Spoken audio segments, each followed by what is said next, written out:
High, good morning. সবাইকে অনেক অনেক ওয়েলকাম আমার নতুন একটা ব্লগে। আজকে আমি তোমাদের সাথে একটা লম্বা দিনের লম্বা ব্লগ শেয়ার করতে চলেছি। তো কেউ পুরোটা না দেখে কোথাও যাবে না, কারণ আজকে আমি তোমাদের সাথে খুব সুন্দর একটা রেসিপি শেয়ার করব। তবে তার আগে চলো খাওয়া দাওয়াটা সেরে নিই। এখন আমরা সবাই বাড়িতেই আছি, বাড়ি থেকে খাওয়া দাওয়া করে নিয়ে তারপরে জলপাইগুড়ি যাব।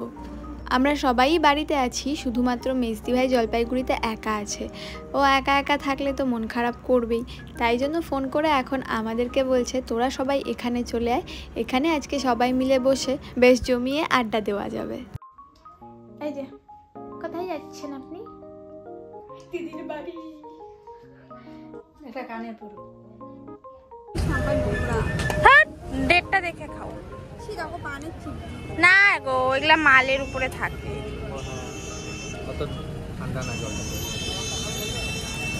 বাইরে বেশ ভালোই গরম পড়েছে।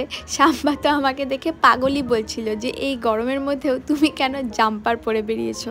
তবে আমি ধুলোবালি থেকে প্রোটেকশনের জন্যই এটা করি। হাই,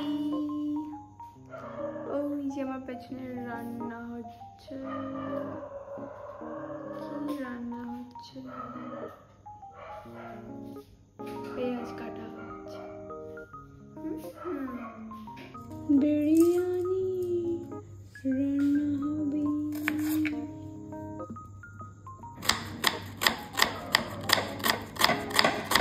হ্যাঁ, আজকে বিরিয়ানি রান্না হবে, তারই প্রিপারেশন চলছে। তবে আজকে কিন্তু চিকেন বিরিয়ানি না, এটা একটু অন্যরকম একটা নতুন রেসিপি। চলো তোমাদেরকে দেখাই। মানে এইভাবে লম্বা করে এইভাবে পেঁয়াজ কাটাটাকে বলে জুলিয়ান কাট, আর সরুটাকে বলে রোমিও কাট।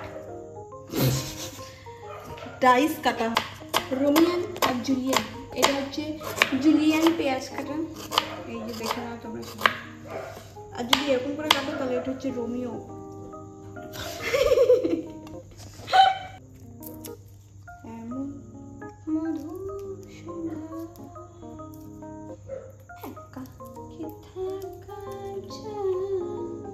চিকেন বিরিয়ানি বানানোর জন্য যা যা প্রিপারেশনের দরকার এক্ষেত্রেও কিন্তু সেই সব কিছুই লাগছে। তো তার জন্য প্রথমে পেঁয়াজ, রসুন, আদা, লঙ্কা এই সমস্ত কিছুকে পেস্ট করে নেওয়া হলো। সরি, পেঁয়াজটাকে পেস্ট করা হয়নি, পেঁয়াজটা ওই রকমই থাকবে। আর এই দিকে বিরিয়ানির ভাতের জন্য জল বসিয়ে দেওয়া হয়েছে। জলটা যখন ফুটে যাবে তখন ওর মধ্যে একটু লেবুর রস আর নুন দিয়ে ভালো করে জলটাকে গরম করে নিতে হবে, তারপর চালটাকে ছাড়তে হবে। অন্যদিকে আরেকটা পাত্রে গরম জল করে তাতে সয়াবিন সেদ্ধ করতে দেওয়া হয়েছে। অল্প একটু নুন ছড়িয়ে দিয়ে তারপরে সয়াবিনটাকে সেদ্ধ করতে দেওয়া হয়েছে। আর সয়াবিন বেশিক্ষণ সেদ্ধ করার দরকার নেই, খুব সামান্য সময়ের জন্য গরম জলে একটু ফুটিয়ে নামিয়ে নিতে হবে। এরপর সয়াবিনটাকে ঠান্ডা জলের মধ্যে কিছুক্ষণ চুবিয়ে রেখে তারপর ভালো করে হাত দিয়ে চিপে চিপে সমস্ত জল ঝরিয়ে রাখতে হবে। এইদিকে ওই পেস্টটা যে বানানো হয়েছিল আদা রসুনের, তার মধ্যে খানিকটা টক দই দেওয়া হচ্ছে। এটা দিয়ে ম্যারিনেশন হবে। হ্যাঁ, তবে চিকেনের ম্যারিনেশন হবে না, এখানে সয়াবিনের ম্যারিনেশন করা হচ্ছে।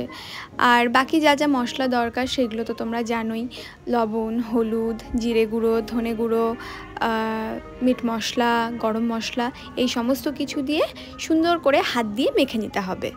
আর ভাতটাকে পুরো প্রপারলি সেদ্ধ না করে 80% পর্যন্ত সেদ্ধ করাই ভালো, কারণ যেহেতু বিরিয়ানি দম বিরিয়ানি হবে, পরে আবার দম লাগানো হবে, তাতে করে আরেকটু সেদ্ধ হবে।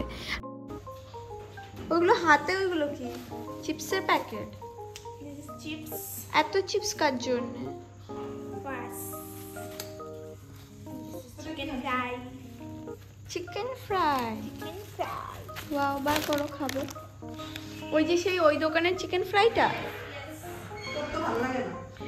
ভালোই লাগে, একটু শক্ত শক্ত হয়, টেক্সচারটা ভালো লাগে না, কিন্তু টেস্টটা ভালো। এগুলো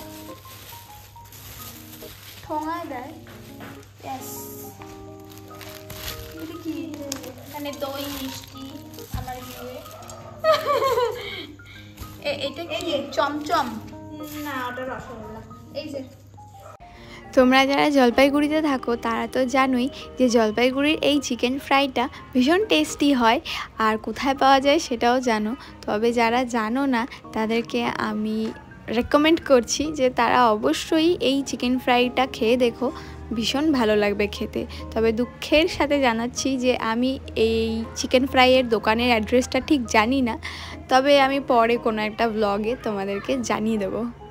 আচ্ছা, সে না হয় পরে তোমাদের একটা ব্লগে বলে দেওয়া যাবে চিকেন ফ্রাইয়ের অ্যাড্রেস। তবে আপাতত আমরা বিরিয়ানিতে ফিরে আসি। তো বিরিয়ানিতে কিন্তু পনিরও ইউজ হবে, শুধু সয়াবিন থাকবে না। তো তার জন্য একটু বড় বড় করে চৌকো চৌকো করে পনিরের টুকরোগুলোকে কেটে নিয়ে তার মধ্যে নুন, লাল মরিচের গুঁড়ো, হলুদ এইসব দিয়ে আমি সুন্দর ঢং ঢং করে ভিডিও নিয়েছি। দেখো তো ভিডিওতে কি সুন্দর লাগছে পনিরগুলো দেখতে। তো যাই হোক, এইগুলোকে ভালো করে ডিপ ফ্রাই করে নিতে হবে। আর তোমরা কারা কারা পনির খেতে ভালোবাসো আমাকে কমেন্টে জানিও। আমি ভীষণ ভালোবাসি পনির খেতে। খুব কি রান্না হচ্ছে শাম্বা? রান্না হচ্ছে আজকে আমাদের মটনের ঘি দিয়ে সয়া পনির বিরিয়ানি। আর আপনারা যদি এই ঘিটা ট্রাই করতে চান তাহলে অবশ্যই কিনে নিন, বাজারে পেয়ে যাবেন। সে বিরিয়ানি চিকেনেরই হোক বা পনিরের বা সয়াবিনের, বিরিয়ানির আলু ছাড়া কিন্তু বিরিয়ানিটা অসম্পূর্ণ থেকে যায়। তাই বিরিয়ানিতে আলু দিতে কিন্তু কখনো ভুলো না। তো ফার্স্টেই কড়াইতে ঘি, তেল দিয়ে কাঠফোড়ন দিয়ে তাতে পেঁয়াজটাকে হালকা করে ভেজে নিয়ে তার মধ্যে ওই যে ম্যারিনেশনটা হয়েছিল সয়াবিনের ওইটাকে ঢেলে দিয়ে সুন্দর করে চিকেনের মতো করেই কষিয়ে নিতে হবে। তারপরে তার মধ্যে পনিরটা দিয়ে দিতে হবে, আবার কষাতে হবে। তারপরে যতটুকু ঝোল প্রয়োজন ততটুকু ঝোল দিয়ে দিতে হবে। তার উপরে ভাত দিয়ে ওপর থেকে ঘি ছড়িয়ে তারপরে দমে বসিয়ে দিলেই ব্যাস রেডি আমাদের সয়া পনির বিরিয়ানি। তো তোমরা অবশ্যই বাড়িতে ট্রাই করো। আমাদের তো সবার ভীষণ ভালো লেগেছে। আমরা পুদিনা আর কাঁচা আমের চাটনি দিয়ে খেয়েছিলাম। তোমরা রায়তা, চিকেন কষা, মাটন কষা যা কিছু দিয়ে খেতে পারো, তবে খেতে ভীষণ ভালো হয়। অবশ্যই ট্রাই করো। এটা দুটো মিলায় খা। এটা আম, এটা আম, এটা পুদিনা, এটা লম্বা করে নে, কাঁচা আম। এই যে আমাদের শেফ, বোতল ঢুকানোটা। হ্যাঁ, এই যে আমাদের শেফের ক্যামেরাম্যান।